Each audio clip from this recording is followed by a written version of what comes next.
TV, and this is the morning newspaper briefing. My name is Double Gifts. On this show, we bring you front pages of various Nigerian dailies, and then we get to discuss what these headlines said. I'll start off with the Daily Trust newspaper, and the headline here says, Nigeria will stop importing oil by 2023. Kyari signs 20-year supply deal with Dangote. Says churches mosques involved in pipeline vandalism. It means improved economy. Expert. Reps uncovered $10 billion oil revenue fraud. 115 killed, 73,379 displaced as floods hit 22 states. FCT. Many trapped, 4 rescued as building collapses at Kano Market. The next paper is the Punch newspaper, and it has it here that indefinite strike. FG summons varsity councils, vice chancellors as parents grumble. NUC meets pro-chancellors Tuesday to review actions, reach consensus. Osibanjo APC governors beg lecturers to end strike. Parents Association says ASU inconsiderate. Minister insists on no work, no pay. Lecturers deserve pay despite strike. ASU president. Also, army kills terrorists, arrests 3 suspects in Kaduna. The Nation newspaper says Buhari to Nigerians, I won't interfere in next year's polls. Osibanjo challenges governors on economy. ASU strike. Petrol importation to end June 2023. Reverse your decision on strike, federal government tells ASU. The Daily Sun newspaper, it says here, again, court refuses Kyari's bail application. Governors offer to take over a negotiation with ASU. Moves to end industrial action as FG summons pro-vice chancellors. We must act fast on economy. Varsity lecturers strike, warns Osibanjo. Fuel imports end June next year. Kyari says NNPC will quit refinery pipeline operations management. Company indicts churches, mosques, others in pipeline vandalism. The THISDAY newspaper, it says here, in major crowdfunding, Nigerians in Diaspora move to raise $150 million, 100 billion naira for Obi's campaign. Labour Party candidates pledges to cut cost of governance, commitment to transparency, accountability. Tinubu, Shetima, APC governors visit Jonathan. What are they cooking again? The Leadership newspaper, ASU strike, FG summons pro-chancellors, VCs, APC governors beg union. FG moves to avert agony of subsidy, ends fuel importation next year. Declares war on all oil thieves, commissions, and 8 gunboats. NNPC defends surveillance contracts to private firms, alleges involvement of churches, mosques, security agencies in crude theft. Provide evidence, go after culprits, religious leaders reply.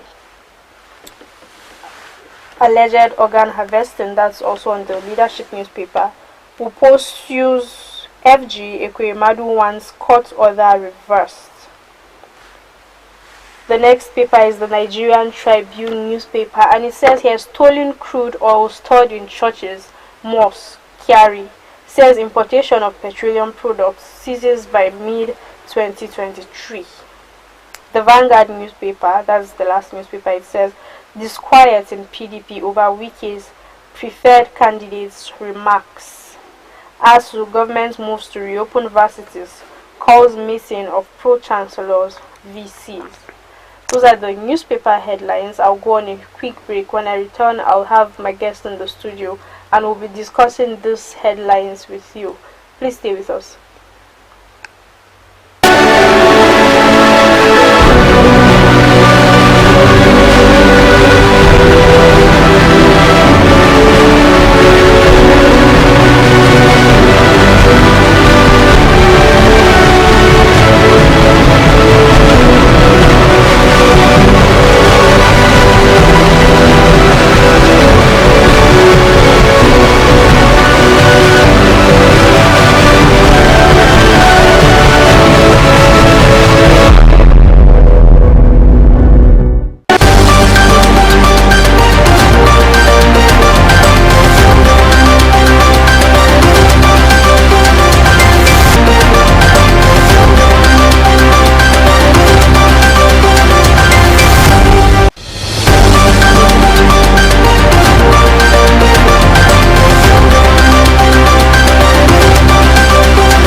my guest with me in the studio, and he's Mr. Mustafa Abdul Malik. Welcome on the program, sir. Good morning, Gift. I'd start by asking you your opinion on the indefinite strike action that was moved by the ASU. And then today in the papers we can see governors, APC governors to be precise, making moves towards salvaging the situation. And then also the vice president made remarks on the strike, and he should I say pleaded that it should be looked into and then it should be resolved once and for all. What are your thoughts on this? Thank you. In the first and foremost, we'd like to commend the APC governors for their intervention, because in the last 48 hours, everything seems to have collapsed between the federal government and ASU. Rising from their NEC meeting on Monday night, they now resolved to ASU, that I'm saying in respect of ASU, from their Monday National Executive Council meeting at the University of Abuja, they now concluded that, look, they will suspend all further negotiation with the federal government, meaning they have now decided to embark on indefinite strike. And then it shows that the industrial and labor relation between the federal government and the ASU has totally collapsed. And when it collapses, it means the strike continues. And when it continues, from another source, I even heard that some of the lecturers are now deciding that, look, they will not negotiate with this current administration again until the new government, meaning they will stay at home till then. What is the gray area in their negotiation? The gray area in their negotiation has to do with the aspect that government said that, look, they are sticking to their policy on no work, no pay, meaning ASU, they are not going to earn anything for the duration they were on strike, which they are now saying that, look, they are entitled to their money. Well, just like we have been saying before, when two elephant fights, is the grass that will suffer. And in this case now, who are the people suffering now? The students. Apart from the students, again, they have parents too. Parents too, that they are paying their school fees, them too, they are now worried. Because when at the time you are supposed to off your head from sponsoring of your ward, you are still paying the school fees. It's like a burden on you. Instead of talking of another son or daughter, you are now concentrating on the person that is supposed to have passed out from the school. That is the case here. Well, if APC governor decided to intervene, good. It's not like they are doing the intervention because they like Nigerian students. I don't think so. It's more or less like a selfish reason. And in this case now, if anything that we can bring the amicable resolution of this crisis, Nigerians will welcome it. But APC governors, they should not consider themselves as people that are patriotic. They are not doing it for the patriotic reason. We all know that the election is around the corner. And being the ruling party APC, they are not trying to resolve this problem so that they will not take the problem into the electioneering campaign period. That is why they are intervening. To count against yes, them. Yes. So you made mention of parents. It's also in the headlines that the Parents Association have said that ASU is inconsiderate. You recall the Parents Association intended to make certain contributions towards the ASU, yet they rejected. So the whole thing seems to not be about money as it is as it seems for ASU. But do you think that is the case? Since the Parents Association have tried to help, and I know at some point Brekete family as well were raising funds on this issue, and then the ASU have rejected. Do you consider it inconsiderate on the part of ASU? Well, I don't think it's inconsiderate on the part of ASU, because some of the ASU members too, they have their own children too, that are students too. So, and they are equally at home. So the fact is that the university, if you look at the university education in Nigeria, you will see that the university education in Nigeria is more like a kind of a ruin. Because take for instance, like those in the research area, science and tech research area, the area of STEM, you discover that some of them, they are still operating with obsolete laboratory. And that is what ASU is saying, that look, they want adequate funding, they want a modernized university education in Nigeria, and that is what they are clamoring for. Although most times people now tend to look at the aspect of their own salaries, they look at it that ASU is selfish because of whenever they talk. All the people that all Nigerians like trying to look into is the aspect of ASU money. You understand? So, but when we're talking about the funding that they are even talking about, that ASU is clamoring for, more funding that they are clamoring for, you discover that they are just lecturers. They are not part of the university administrative management. They are not part of the managers of the university education, whereby they will disburse fund and anything. Their own is just, they just want that conducive environment to be able to teach. They want that conducive environment whereby they can impact on the student the knowledge. But most times, if you look at it, Nigerians tend to look at the aspect of the money, and that is the angle that the parent too are now looking at it from, to say, okay, look, we are going to contribute money to whatever thing that is the gray area between you and the federal government. We are going to contribute money, but I have to say no, because even if I happen to be a part of the ESCO of the ASU, I will still say no, because it's not the responsibility of the parent to start raising money to fund whatever thing ASU is asking for. It's the responsibility of the government. Government is their employer, not individual persons. Moving on to politics now. Yeah. Some politicians, precisely APC politicians, them met up with former President Goodluck Jonathan. We know that the election period is drawing near, and then deliberations are going on here and there, and then it's only normal for us to see this type of things. But let me get your opinion on this.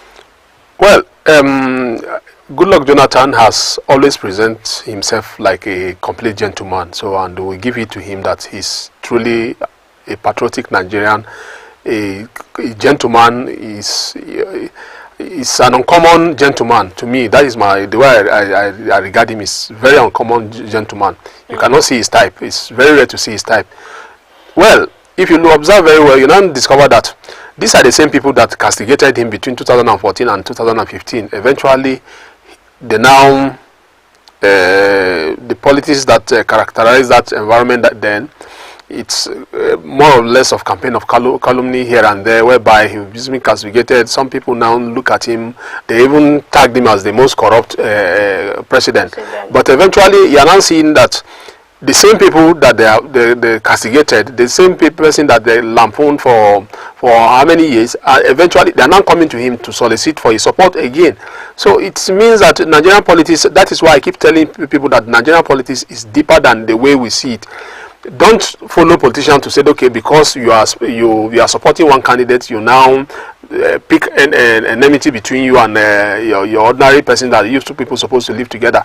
If whoever know what transpired between 2014 and 2015 and the 2015 election, you now discover as if these people, they were at war.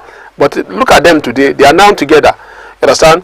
Since the Jonathan defeat in 2015, if you observe very well, you could see him that instead of even distancing himself away from President Muhammadu Buhari, he come closer to President Buhari, to the extent that Buhari now embraced him, and they were like working together. And before the APC primaries, there was rumors here and there that he has defected to APC, and he was almost fielded as the party flag bearer.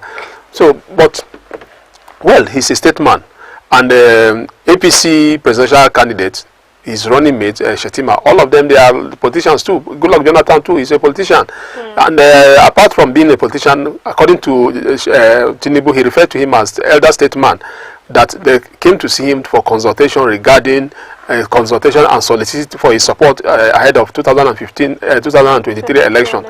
That is exactly what they did. And we are going to see more of that. Maybe by tomorrow night it will be Atiku. Maybe next tomorrow you can see Peter Obi too. It's an elder statesman, just like Obasanjo and all that. So we commend them and wish them the best of luck. A lot of comments have been going on over time based on the president being a member of the APC, and then he has not interfered so much in the politics of the APC. We've seen that right from the time of the APC primary elections up until when the Muslim tickets, Muslim to Muslim tickets, I beg your pardon, was a controversial issue. And then we've seen the president make a statement saying that he won't interfere in the next year's polls. What are your thoughts on this? Well, my thought is this, that Nigeria is not yet ripe to see that, say, the president, a sitting president will decide to say, okay, he will allow a free and fair election. Though I'm not saying that he should intrude in the free electoral process, but there are some intrigues that ahead of the election, there are some intrigues, especially intra-party politics. There is no way that a president within a political party will say that, look, I'm not interested in what transpired between my own party. I'm talking about within the party now. Then I will still come over to the other aspect, which is the general election. To me, what APC is dealing with today, the aspect of same faith ticket that they are dealing with today, to be able to explain to Nigeria why they do that or not, and the kind of disunity that is trying to bring, it has gone beyond what transpired within the party. If President Muhammadu Buhari had insisted that, look, this thing is not, it contravenes everything unity of Nigeria, I believe that there's no way that APC will field same ticket candidate. Well, since he did not do that, we'll give him credit for that. But what I'm saying is that Nigeria is not yet ripe for that, because if you allow the politicians to do what they like, one politician can decide to take the whole of our treasury and put it in his house, and one politician can decide to say, yeah, close this road so that other motorists cannot pass. The way our Nigerian politicians are, only one politician can decide to say, look, this sun that is everybody is enjoying, close it so that other Nigerians will not enjoy it. That is the typical mentality of Nigerian politicians. So what I'm saying now is that President Muhammadu Buhari didn't do well in terms of the intra-party politics within APC. Then come to the aspect of his intervention in terms of the general election. Well, we all know that the presidential system of election, presidential system of government that we run in Nigeria, give office of the president, the constitution give office of the president enormous power that he can do and undo. We saw what happened prior to 2019 election, whereby just few months to the general election, the then CJN Onoge was removed, which it's something unusual. But now he's assuring Nigerians that, look, I'm not going to intervene. Well, we don't know how he's going to intervene, but he can still intervene through some other way. But there's also some other way, like deployment of security agencies to make sure that, look, security agencies now make it difficult for people to access their polling unit. He can equally do that. He can do that. But in this case now, he's not saying that, look, he's not going to intervene. He can even insist on INEC to say, okay, do this or do that. But he said he's not going to do that. We should take him by his word. But beyond that, we have the new Electoral Act, whereby he signed into law. The Electoral Act make it the election somehow transparent, to the extent that we could say that it will be a bit credible. That is, no matter, you know, the thing is that we shouldn't get it twisted. No matter how the Electoral Act is, if politicians decide to play it their own way, that they will make a mess of the Electoral Act, and that is exactly what the politicians will do. And that is where the aspect of the Mr. President will come into play here. He can decide to ask the IGP, the Inspector General of Police, to say, look, play along with certain candidates. But he now said that, look, he's not going to intervene. Let's see how it goes. Still on politics, and then the campaign that's officially going to start next month. The Labour Party's candidate, that's Peter Obi, his should I say supporters in the diaspora, have moved to raise $150 million. That is 100 billion naira for Obi's campaign that is starting next month. This is a huge one, I must say, because as far as I know, it's Nigerians in diaspora can only support from a distance, and they are making these moves towards their preferred candidates. I think it is a good one. Yeah, it's a good one, but you have to, you see, even INEC has a limit of funding and the process of funding. So I believe that they will not go against the law. You understand? So to say, okay, this is the, you understand? So if they did not go against the law, every politician has right to raise funds from whatever means, provided they are Nigerians and it's not coming from international organization or anything. They are all Nigerians. Fraudulent sources. So they are Nigerians. So if, what election in Nigeria is highly capital intensive. I think it's based on what I read somewhere, that is the most expensive in the world, one of the expensive in the world. And one of the bankers said that, look, that 2023 election is going to be the costliest election in Nigeria, and we are seeing that from now. 100 billion naira is huge money. Over $150 million is also huge money, and we're not talking about the fund from within or his own money too that is going to channel it into. But it's all about 2023 election. I don't know. We have the aspect of logistics, whereby they will provide logistics for their supporters here and there. The aspect, so many things. But I don't think that it's going to stop there alone. Probably they are looking at it from the aspect to say, okay, the other candidate too, they have a huge pocket whereby they will deploy money into it. So they are going to like build their structures based on what they say. They said they are going to build their structure ahead of the election. So we wish them the best of luck, but they shouldn't go against the law. Those are the news we'll be covering this morning. Thanks for joining us. I've had Mr. Mustafa Abdul Malik on the program, and my name is Double Gifts. Thanks for watching. Please subscribe to our YouTube channel. We are Aspheric TV on YouTube. And please follow us on all of our social media platforms. On Instagram and Twitter, we are Aspheric News. And on Facebook, we are official Aspheric News. Bye.